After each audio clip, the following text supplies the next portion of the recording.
ಬೆಂಗಳೂರಲ್ಲಿ ಐಷಾರಾಮಿ ಕಾರ್ಗಳ ದರ್ಬಾರ್ ನಡೀತಾ ಇದೆ. ಅನಿಲ್ ಕುಂಬ್ಳೆ ಸರ್ಕಲ್ ಅಲ್ಲಿ ಕಾರ್ ಡ್ರಿಫ್ಟಿಂಗ್ ಅನ್ನ ಮಾಡಲಾಗ್ತಾ ಇದೆ. ಐಷಾರಾಮಿ ಕಾರ್ ಡ್ರಿಫ್ಟಿಂಗ್ ಅನ್ನ ಪುಂಡ್ರು ಮಾಡ್ತಾ ಇದ್ದಾರೆ.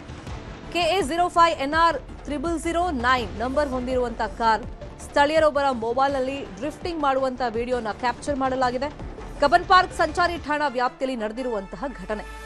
ಅನಿಲ್ ಕುಂಬ್ಳೆ ಸರ್ಕಲ್ ನಲ್ಲೇ 2-3 ಬಾರಿ ಐಷಾರಾಮಿ ಕಾರಿಂದ ಡ್ರಿಫ್ಟಿಂಗ್ ಅನ್ನ ಮಾಡಲಾಗಿದೆ. ಸ್ಥಳೀಯರೊಬ್ಬರು ಇದನ್ನು ಕ್ಯಾಪ್ಚರ್ ಮಾಡ್ಕೊಂಡಿದ್ದಾರೆ. ಡ್ರಿಫ್ಟಿಂಗ್ ಮಾಡಿ ಅಲ್ಲಿಂದ ಅತಿ ವೇಗವಾಗಿ ಕಾರ್ ಚಾಲಕ ಕಾರನ್ನ ಚಲಾಯಿಸಿಕೊಂಡು ಹೋಗಿದ್ದಾನೆ. ಕಬ್ಬನ್ ಪಾರ್ಕ್ ಸಂಚಾರಿ ಪೊಲೀಸ್ ಠಾಣಾ ವ್ಯಾಪ್ತಿಯಲ್ಲಿ ಈ ಘಟನೆ ನಡೆದಿರೋದು. ಕೆಲವರಿಗೆ ಇದೊಂದು ಶೋಕಿ. ಐಷಾರಾಮಿ ಕಾರ್ ಇರೋರಿಗೆ ನೋಡಿ ಈ ರೀತಿ ಡ್ರಿಫ್ಟಿಂಗ್ ಅನ್ನ ಮಾಡಲಾಗಿದೆ. ಇದರಿಂದ ಬೇರೆಯವ್ರಿಗೂ ಸಮಸ್ಯೆಯನ್ನ ಮಾಡ್ತಾರೆ. ಮತ್ತೆ ಅಲ್ಲಿ ನಿಲ್ಸೋದು ಇಲ್ಲ ನೋಡಿ.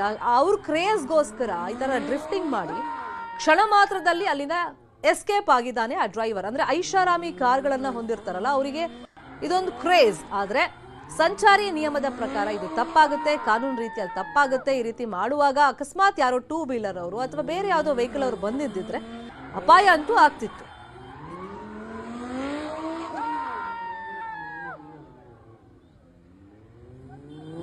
ಇದೇ ವಿಚಾರವಾಗಿ ಇನ್ನಷ್ಟು ಡೀಟೇಲ್ ಆಗಿ ಇನ್ಫಾರ್ಮೇಶನ್ ಕೊಡ್ತಾ ಹೋಗೋದಕ್ಕೆ ಫೋನ್ ಸಂಪರ್ಕದಲ್ಲಿ ಕನೆಕ್ಟ್ ಆಗಿದ್ದಾರೆ ನಮ್ಮ ರಿಪೋರ್ಟರ್ ಮಾದೇಶ್. ಐಷಾರಾಮಿ ಕಾರ್ ಹೊಂದಿರ್ತಾರಲ್ಲ ಒಬ್ಬೊಬ್ರು ಒಂದೊಂದು ರೀತಿ ಕ್ರೇಜ್ ಅನ್ನ ಇಟ್ಕೊಂಡಿರ್ತಾರೆ. ಬಟ್ ಈ ರೀತಿ ಮಾಡೋದು ಕಾನೂನಿನ ಪ್ರಕಾರ ತಪ್ಪಾಗುತ್ತೆ. ಅಲ್ಲಿ ಏನಾದ್ರೂ ಹೆಚ್ಚು ಕಮ್ಮಿ ಆಗಿದ್ರೆ, ಜೀವ ಹಾನಿ ಆಗಿದ್ರೆ ಯಾರು ಹೊಣೆ ಅನ್ನೋ ಪ್ರಶ್ನೆ ಸಹಜವಾಗಿ ಉದ್ಭವ ಆಗುತ್ತೆ. ಸೊ ಈಗ ಕಾರ್ ಯಾರ್ದು ಅಂತ ಟ್ರೇಸ್ ಔಟ್ ಮಾಡೋ ಕೆಲಸ ಎಲ್ಲಿ ತನಕ ಬಂದಿದೆ? ಖಂಡಿತ ಶರ್ಮಿತಾ, ಈ ರೀತಿಯಾಗಿ ಐಷಾರಾಮಿ ಕಾರ್ಗಳನ್ನ ಹೊಂದಿರೋರು ಕೆಲವೊಬ್ರು ಶೋಕಿಗೆ ಅಂತಾನೆ ಆ ರೀತಿಯಾಗಿ ಕಾರ್ ತಗೊಂಡಿರ್ತಾರೆ ಅಂತೇಳಿ ಆಲ್ಮೋಸ್ಟ್ ಗೊತ್ತಿರುತ್ತೆ. ಯಾಕಂದ್ರೆ ಈ ರೀತಿಯಾದಂತ ಕಾರ್ಗಳು ಶೋಕಿಗಾಗಿನೇ ಮ್ಯಾನುಫ್ಯಾಕ್ಚರ್ ಮಾಡಲಾಗಿದೆ. ಇತ್ತೀಚೆಗಷ್ಟೇ ಬೆಂಗಳೂರಿನಲ್ಲಿ ಈ ರೀತಿಯಾಗಿ ಕಾರು ದರ್ಬಾರ್ ನಡೆಸೋರ ಸಂಖ್ಯೆ ಕೂಡ ಹೆಚ್ಚಾಗಿದೆ. ಕಳೆದ ಕೆಲ ತಿಂಗಳ ಹಿಂದೆ RR ನಗರದಲ್ಲಿ ಓರ್ವ ಗ್ರೀನ್ ಕಾರಿನ ವ್ಯಕ್ತಿ ಇದೇ ರೀತಿಯಾಗಿ ಓವರ್ ಸ್ಪೀಡ್ ನಲ್ಲಿ ಹೋಗಿದ್ದ. ಆತನ ಪ್ರಕರಣ ಹೈಕೋರ್ಟ್ ವರೆಗೂ ಹೋಗಿ ಆತನಿಗೆ ಸಮಾಜ ಸೇವೆ ಮಾಡುವಂತೆ ಹೈಕೋರ್ಟ್ ಕೂಡ ಶಿಕ್ಷೆ ನೀಡಿತ್ತು. 1 ದಿನದ ಕಾಲ ಆತ ಸಮಾಜ ಸೇವೆ ಮಾಡಬೇಕು ಅಂತೇಳಿ ಹೈಕೋರ್ಟ್ ಶಿಕ್ಷೆ ನೀಡಿತ್ತು. ಅದರ ಬೆನ್ನಲ್ಲೇ ಆ ಒಂದು ಪ್ರಕರಣ ಮಾಸುವಂತ ಬೆನ್ನಲ್ಲೇ ಇವತ್ತು ಬೆಳಗಿನ ಜಾವ 2 ಗಂಟೆಯಿಂದ 3 ಗಂಟೆ ಸುಮಾರು ಕಾರನ್ನ ಸಿನಿಮಾ ಸ್ಟೈಲ್ ನಲ್ಲಿ ವೈಟ್ ಲ್ಯಾಂಬೋರ್ಗಿ ಕಾರನ್ನ ಡ್ರಿಫ್ಟಿಂಗ್ ಮಾಡುವಂತ ಕೆಲಸವನ್ನ ಮಾಡಿದ್ದಾರೆ. ಅದು ನೀಟಾಗಿ ಕಾಣಿಸುತ್ತೆ. ಅಲ್ಲಿದ್ದಂತ ಸ್ಥಳೀಯರು ಮೊಬೈಲ್ ನಲ್ಲಿ ನೀಟಾಗಿ ವಿಡಿಯೋ ರೆಕಾರ್ಡ್ ಮಾಡಿದ್ದಾರೆ. ಯಾವ ಸಿನಿಮಾಗೂ ಕೂಡ ಕಮ್ಮಿ ಇಲ್ಲ. ಆ ರೀತಿಯಾಗಿ ಇಂಗ್ಲಿಷ್ ಸಿನಿಮಾಗಳಲ್ಲಿ ಬರುತ್ತಲ್ಲ ಆ ತರ ಡ್ರಿಫ್ಟಿಂಗ್ ಮಾಡೋದಕ್ಕೆ ಪ್ರಯತ್ನ ಮಾಡಿದ್ದಾರೆ ಅಂತ ಹೇಳಿ ಗೊತ್ತಾಗಿದೆ. ಅಕ್ಕಪಕ್ಕ ಗಾಡಿಗಳು ಓಡಾಡ್ತಿರ್ತವೆ. ಅಂದ್ರೆ Anil Kumble circle, MG road ಅಂದ್ರೆ ರಾತ್ರಿ ಎಲ್ಲವೂ ಕೂಡ ಸಾಕಷ್ಟು ವಾಹನಗಳು ಓಡಾಡ್ತಿರ್ತವೆ. ಆ ಒಂದು ಸಂದರ್ಭದಲ್ಲಿ ಒಂದು ಸರ್ಕಲ್ ನಲ್ಲಿಯೇ, ಸೆಂಟ್ರ್ ಸರ್ಕಲ್ ನಲ್ಲಿಯೇ ಈ ರೀತಿಯಾಗಿ ರಾಜಾರೋಷವಾಗಿ ಡ್ರಿಫ್ಟಿಂಗ್ ಮಾಡುವಂತ ಕೆಲಸವನ್ನ ಲ್ಯಾಂಬೋರ್ಗಿನಿ ಕಾರ್ನ ಚಾಲಕ ಮಾಡಿದ್ದಾನೆ. ಸದ್ಯಕ್ಕೆ ಆ ಒಂದು ವಿಡಿಯೋ ಸೋಷಿಯಲ್ ಮೀಡಿಯಾದಲ್ಲೂ ಕೂಡ ವೈರಲ್ ಆಗ್ತಿದೆ. ಮತ್ತೆ ಆ ಒಂದು ಪ್ರಮುಖ ರಸ್ತೆ, ರಾತ್ರಿ 2 ಗಂಟೆ ಆದ್ರೂ ಜನ ಅಂತೂ ಅಲ್ಲಿ ಓಡಾಡ್ತಿರ್ತಾರೆ. ವೆಹಿಕಲ್ ಮೂವ್ಮೆಂಟ್ಸ್ ಅಂತೂ ಇದ್ದೇ ಇರುತ್ತೆ. ಹತ್ರದಲ್ಲೇ ಪೊಲೀಸ್ ಸ್ಟೇಷನ್ ಇದೆ. ಇಷ್ಟಾದ್ರೂ ಪೊಲೀಸರು ಅದನ್ನ ಟ್ರೇಸ್ ಮಾಡುವಂತ ಕೆಲಸ ಮಾಡ್ಲಿಲ್ವಾ? ಇಮಿಡಿಯೇಟ್ ಆಗಿ ಪೊಲೀಸರು ಗಮನಕ್ಕೆ ಬರ್ಲಿಲ್ವಾ ಇದು?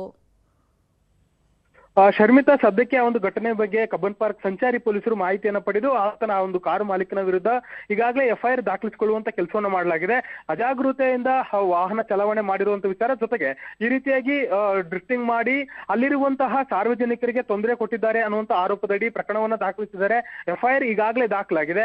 ಆತ ಎಲ್ಲೋಗಿದ್ದಾನೆ ಮತ್ತೆ ಆ ಕಾರಿನ ಮಾಲೀಕ ಯಾರು ಅನ್ನೋದಕ್ಕೆ ಸಂಬಂಧಪಟ್ಟಂತೆ ಒಂದಷ್ಟು ದಾಖಲೆಗಳನ್ನು ಕೂಡ ಪಡೆಯುವಂತ ಕೆಲಸವನ್ನ ಮಾಡಿದ್ದಾರೆ. CCTV ಫುಟೇಜ್ ಅನ್ನ ಪರಿಶೀಲನೆ ಮಾಡಿ ಆತನ ಪತ್ತೆಗೆ ಮುಂದಾಗ್ತಿದ್ದಾರೆ. ಆತನನ್ನ ಪತ್ತೆ ಹಚ್ಚಿ ಆತನನ್ನ ವಿಚಾರಣೆ ಮಾಡುವಂತ ಕೆಲಸವನ್ನು ಕೂಡ ಪೊಲೀಸರು ಮಾಡಲಿದ್ದಾರೆ. ಸದ್ಯಕ್ಕೆ ಕಬ್ಬನ್ ವೀಕ್ ಡೇಸ್ ಅಲ್ಲ, ವೀಕೆಂಡ್ ಅಲ್ಲ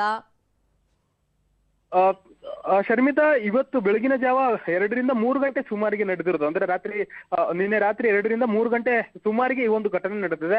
ಆ ಒಂದು ಘಟನೆ ಬೆಳಕಿಗೆ ಬರ್ತಿದ್ದಂತೆಯೇ ಕಬ್ಬನ್ ಪಾರ್ಕ್ ಪೊಲೀಸರು ಈಗಾಗಲೇ ಪ್ರಕರಣವನ್ನ ಪರಿಶೀಲನೆ ಮಾಡುವಂತ ಕೆಲಸವನ್ನು ಮಾಡ್ತಿದ್ದಾರೆ. ಅಕ್ಕಪಕ್ಕ ಇರುವಂತಹ CCTV ಫುಟೇಜ್ ಗಳನ್ನ ಪರಿಶೀಲನೆ ಮಾಡಿದ್ದಾರೆ. ಈಗಾಗಲೇ ನಂಬರ್ ಕೂಡ ಗೊತ್ತಾಗಿದೆ. KA05NR0009 ಅಂತೇಳಿ ಆ ಒಂದು ಕಾರ್ ನಂಬರ್ ಕೂಡ ಗೊತ್ತಾಗಿದೆ. ಆ ಒಂದು ಕಾರ್ ನಂಬರ್ ಅನ್ನ ಟ್ರೇಸ್ ಮಾಡುವಂತ ಕೆಲಸವನ್ನು ಮಾಡಿದ್ದಾರೆ. ಆ ಒಂದು ಪೊಲೀಸ್ ಇಲ್ಲ ಆ ಒಂದು ಆಪ್ ಗಳ ಮೂಲಕ ಆ ಒಂದು ಕಾರ್ ನಂಬರ್ ಅನ್ನ ಹಾಕಿ ಆತ ಯಾರು ಏನು ಅನ್ನೋದಕ್ಕೆ ಸಂಬಂಧಪಟ್ಟಂತೆ ಯಾರು ಕಾರದು, ಯಾರು ಓನರ್ ಅದಕ್ಕೆ ಅಂತ ಕಂಡುಹಿಡಿಬಹುದು. ಬಟ್ ಇಷ್ಟು ಡಿಲೇ ಮಾಡ್ತಾ ಇದಾರಲ್ಲ, ಹಂಗಾದ್ರೆ ಏನಾದ್ರೂ ಪ್ರಭಾವಿಗಳ ಒತ್ತಡಕ್ಕೆ ಪೊಲೀಸರು ಮಣಿದ್ರ? ಇಂಥ ಪ್ರಶ್ನೆಗಳು ಜನಸಾಮಾನ್ಯರ ಮನಸ್ಸಲ್ಲಿ ಸಹಜವಾಗಿ ಮೂಡುತ್ತೆ ಮಾದೇಶ್. ಖಂಡಿತ ಶರ್ಮಿತಾ, ಸದ್ಯಕ್ಕೆ ಆ ಒಂದು ವಿಚಾರವನ್ನ ಪೊಲೀಸರು ಪರಿಗಣಿಸಬೇಕಾಗತ್ತೆ. ಯಾಕಂದ್ರೆ ಈ ರೀತಿಯಾಗಿ ಉದ್ದೇಶಪೂರ್ವಕವಾಗಿ ಮಾಡಿರುವಂತದ್ದು ಅಲ್ಲಿ ಎವಿಡೆಂಟ್ ಆಗಿ ಕಾಣಿಸುತ್ತೆ. ಯಾಕಂದ್ರೆ ರಾಜಾರೋಷವಾಗಿ ಅವ್ರಿಗೆ ಗೊತ್ತು ಈ ರೀತಿ ಮಾಡಿದ್ರೆ ಕೇಸ್ ಆಗುತ್ತೆ, ಪೊಲೀಸರು ಬರ್ತಾರೆ, ನಮ್ಮನ್ನ ವಿಚಾರಣೆ ಮಾಡ್ತಾರೆ ಅಂತ ಎಲ್ಲ ಗೊತ್ತಿದ್ದು ಕೂಡ ಎವಿಡೆಂಟ್ ಆಗಿ ಈ ರೀತಿಯಾಗಿ ಕಾಣುತ್ತೆ. ಅಂದ್ರೆ ತಮ್ಮ ಶೋಕಿಗಾಗಿ ಈ ರೀತಿಯಾಗಿ ಬೇಕು ಅಂತಲೇ ಮಾಡಿದ್ದಾರೆ ಅಂತ ಹೇಳಿ ಗೊತ್ತಾಗಿದೆ. ಹೀಗಾಗಿ ಆ ಕಾರು ಮಾಲೀಕ ಯಾರು ಏನೋ ಅನ್ನೋದಕ್ಕೆ ಸಂಬಂಧಪಟ್ಟಂತೆ ಇನ್ನಷ್ಟೇ ಮಾಹಿತಿಗಳು ಲಭ್ಯ ಆಗ್ಬೇಕಾಗುತ್ತೆ. ಅದನ್ನ ನೋಡಿದ್ರೆ ಎಲ್ಲೊಂದ್ ಕಡೆ ಪ್ರಭಾವಿ ವ್ಯಕ್ತಿಗಳೇ ಮಕ್ಕಳೇ ಅಥವಾ ಸಂಬಂಧಿಕರು ಈ ರೀತಿಯಾಗಿ ಮಾಡಿರ್ಬೋದು ಅನ್ನುವಂತ ಸಾಧ್ಯತೆ ಇದೆ, ಶಂಕೆ ಇದೆ. ಸದ್ಯಕ್ಕೆ ಆ ಒಂದು ಕಾರ್ ಡೀಟೇಲ್ಸ್ ಗಳನ್ನ ಪರಿಶೀಲನೆ ಮಾಡುವಂತ ಕೆಲಸವನ್ನು ಮಾಡ್ತಿದ್ದಾರೆ. ಆ ಒಂದು ಕಾರಿನಲ್ಲಿ ಯಾರಿದ್ರು, ಪ್ರಭಾವಿ ವ್ಯಕ್ತಿಗಳ ಕಾರ್ ಆಗಿದ್ರು ಕೂಡ ಬೇರೆಯವರು ಯಾರು ಚಾಲನೆ ಮಾಡಿದ್ದು ಅನ್ನೋದಕ್ಕೆ ಸಂಬಂಧಪಟ್ಟಂತೆ ಸಿಸಿಟಿವಿ ಫುಟೇಜ್ ಗಳನ್ನ ಪರಿಶೀಲನೆ ಮಾಡುವಂತ ಕೆಲಸವನ್ನ ಸದ್ಯಕ್ಕೆ ಕಬ್ಬನ್ ಪಾರ್ಕ್ ಸಂಚಾರಿ ಪೊಲೀಸರು ಮಾಡ್ತಿದ್ದಾರೆ. ಆ ತನಿಖೆ ನಂತರ ಯಾರು ಆ ಕಾರನ್ನ ಓಡಿಸಿದ್ದು, ಯಾರಿಗೆ ಆ ಒಂದು ಕಾರ್ ಸೇರಿದ್ದು ಅನ್ನೋದಕ್ಕೆ ಸಂಬಂಧಪಟ್ಟಂತೆ ಹೆಚ್ಚಿನ ವಿಚಾರ ಗೊತ್ತಾಗಬೇಕಿದೆ ಶರ್ಮಿತಾ. ಫಾಲೋ ಮಾಡೋಣ.